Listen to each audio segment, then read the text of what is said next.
Elisabeth Herman Dussolier, bonjour. Oui, bonjour. Alors le Premier ministre Édouard Philippe, je le disais, a lancé le premier Grenelle contre les violences conjugales. Alors dès le lancement d'un numéro spécial, le 3919, les appels ont explosé 6 fois plus que d'ordinaire avec plus de 1600 appels en quelques heures. Comment ce numéro va-t-il fonctionner en Outre-mer ? Je vous propose d'écouter à ce propos la ministre des Outre-mer, Annick Girardin. On en reparle tout de suite après. Ce numéro qui est affiché aujourd'hui partout, dire aux territoires d'outre-mer qui n'arrivent pas à appeler ce numéro parce que les horaires sont liés à l'Hexagone et que nous avons des décalages horaires dans le Pacifique, dans l'océan Indien un peu moins, mais dans l'Atlantique également, qu'il y aura des réponses apportées avec les organismes dans les territoires d'outre-mer. Les mesures nationales annoncées par le Premier ministre vont être déployées aussi dans les territoires d'outre-mer. Pour cela, il faut qu'on ait des chiffres qui soient mieux renseignés, ou des données mieux renseignées. C'est ce qui nous manque aujourd'hui pour être plus pertinent. Je reviens vers vous, Elisabeth Herman Dussolier. On vient d'entendre donc la ministre des Outre-mer, Annick Girardin. Alors, le 3919, il est souhaitable qu'il soit opérationnel le plus vite possible ici ? Oui, bien sûr. C'est ce que nous réclamons, nous, depuis plusieurs années déjà. Il y a eu une ligne verte il y a quelques années qui a été interrompue. On réclame, nous, à corps et à cri, cette ligne, le recommencement de cette ligne, évidemment. Et ça, c'est une très bonne nouvelle. On espère bien avoir cette ligne-là. Et une ligne qui soit évidemment accessible à toute heure et dans toutes les îles. Et gratuite. Et gratuite, bien sûr, c'est une ligne verte. Donc on veut cette ligne-là et on la réclame. Et si elle se repositionne en tout cas par rapport à ça, c'est vraiment une réussite. Ce serait vraiment un gros progrès en tout cas. Alors de la même manière, est-ce que comme la Nouvelle-Calédonie qui fait son Grenelle lundi sous l'égide du Haut-Commissariat, ce serait bien qu'ici aussi on organise donc la même chose ? J'ai entendu ce matin qu'apparemment le haut-commissaire serait en effet pour un Grenelle ici en Polynésie française. Évidemment, nous, on est absolument concernés. Il y a des chiffres ici et tous les départements d'outre-mer devraient suivre ce Grenelle, bien sûr. Je pense que l'organisation est en cours. Vu l'engagement du gouvernement, je pense qu'on ne va pas y échapper et j'espère bien qu'on va tenir compte de nos particularités en Polynésie française. Alors, vous avez entendu la ministre tout à l'heure, il est important, cela dit qu'au préalable, on ait de bons chiffres, les plus justes possibles. Vous avez quoi comme chiffres ? On évoquait 3 décès l'an dernier sur le territoire. C'est tout à fait ça. On a 3 femmes qui sont victimes de violences et qui meurent en effet. Alors, faut repréciser que on est petit, c'est un tout petit territoire ici, par rapport aux territoires nationaux, etc. Mais faut repréciser ce que c'est que ce sont des actes de violence exactement. Okay ? Les gens en général ne se doutent pas, ne savent pas ce que c'est qu'un acte de violence. Il faut savoir qu'un acte de violence, ça peut être un acte sexuel, bien sûr, on y pense beaucoup, violence psychologique, chantage, harcèlement, menace, d'accord ? Et il y a quand même 1200 faits qui ont été répertoriés de violences par an ici, d'accord ? Déjà en 2018. On n'a pas encore les chiffres de 2019. C'est plus facile qu'avant de porter plainte ? Oui, c'est plus facile qu'avant. Si, on peut dire quand même qu'il y a eu un progrès. Depuis une dizaine d'années, ça va quand même en progressant. La seule chose, c'est qu'on attend quand même encore plus de formation par rapport à tout le personnel qui reçoit ces femmes violentées. On aimerait évidemment être mieux reçus avec un peu plus de bienveillance. Il est vrai que c'est pas facile pour les professionnels de recevoir des femmes qui parfois hésitent, veulent retirer des plaintes, etc. Je sais que c'est pas facile, mais il faut vraiment faire un progrès par rapport à ça. Et on en a déjà parlé dans le Grenelle national. Absolument. Chaque année, la même question, cela dit, revient. Comment endiguer ce véritable fléau ? Alors, il est où le problème ? Vous l'avez identifié, vous, ici, en Polynésie française ? Parce que, l'alcool n'explique pas tout, on est d'accord ? Non, c'est sûr. C'est sûr qu'il y a une misère sociale aussi. Je crois qu'on est quand même dans des temps qui sont pas super positifs, qui sont parfois très, très perturbants pour des familles.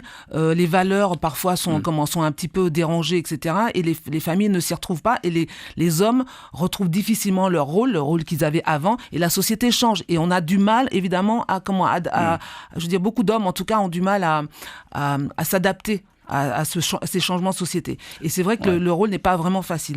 Donc je pense qu'il faut quand même essayer de de faire en sorte d'améliorer bien sûr les conditions sociales, mais les mentalités, faire de la prévention, ne pas arrêter de faire de la prévention, d'accord, à l'école et que ça. Et l'éducation parentale pour moi est très très important. Les parents sont les premiers, c'est les fondations les parents. Mais est-ce que les enfants vont pas reproduire ce qu'ils ont vu à la maison, ce que les parents ont fait? Les parents doivent être des exemples. Je crois qu'on oublie beaucoup trop facilement l'exemplarité. Les parents sont des exemples. On est tous parents la plupart du temps autour de ce plateau, etc.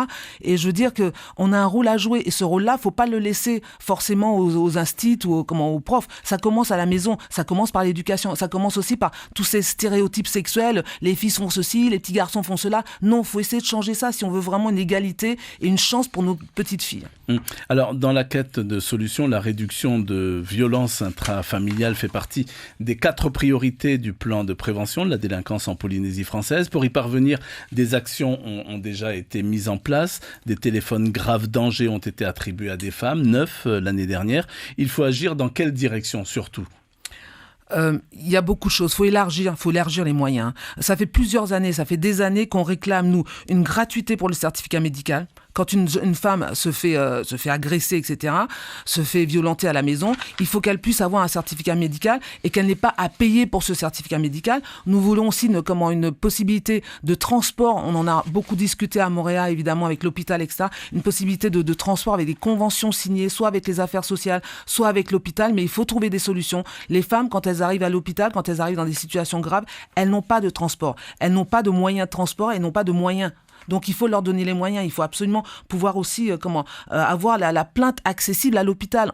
Ça, on le demande depuis des années. Quand la femme est à l'hôpital, que les gendarmes se déplacent, d'accord, qu'il y ait cette possibilité. Qu'elle puisse porter plainte, et qu'elle n'ait pas à se déplacer parce que c'est encore un effort de plus. Et ça, c'est difficile, c'est très très difficile. Il ne faut pas ajouter des difficultés à une situation qui est déjà difficile. On a l'impression que ce sera très difficile pour la génération actuelle et qu'il faut passer presque tout de suite à la prochaine génération.